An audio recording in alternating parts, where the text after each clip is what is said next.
Naik AK.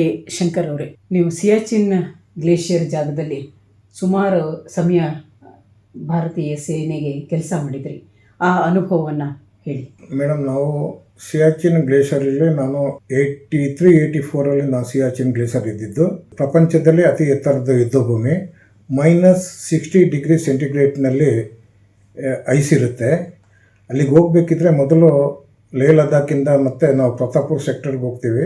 ಅಲ್ಲಿಂದ base ಕ್ಯಾಂಪ್ನಲ್ಲಿ 3 ತಿಂಗಳು training ಆಗುತ್ತೆ. ಅಲ್ಲಿ ಮೊದಲು ನಾವು ಅಕ್ಲಮೈಜೇಷನ್ ಮಾಡ್ಕೊಳ್ತೀವಿ. ಅಕ್ಲಮೈಜೇಷನ್ ಅಂದರೆ ಅಲ್ಲಿ ವಾತಾವರಣಕ್ಕೆ ನಮ್ಮ ಬಾಡಿ ಹೊಂದ್ಕೋಬೇಕು. ಆ ಥರ ಹೊಂದ್ಕೊಂಡು ಆದಮೇಲೆ ಅಲ್ಲಿ ಟ್ರೈನಿಂಗ್ ಸ್ಟಾರ್ಟ್ ಆಗುತ್ತೆ. ಯಾವ ಥರ ಐಸ್ ವಾಲ್ನ ಹತ್ತಬೇಕು, ಯಾವ ಥರ ಇಳಿಬೇಕು.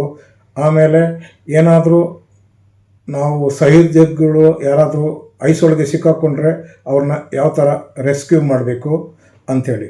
ನಾವು ಅಲ್ಲಿ ಹೋಗ್ಬೇಕಿದ್ರೆ 7 ಜನ ರೋಪ್ ಅಪ್, ಒಬ್ಬರಿಂದ ಒಬ್ಬರು ಹಗ್ಗ ಕಟ್ಟಿಕೊಂಡು ಒಬ್ಬರಿಂದ ಒಬ್ಬರು ಹೋಗ್ತೀವಿ ನಾವು ಮುಂದಕ್ಕೆ.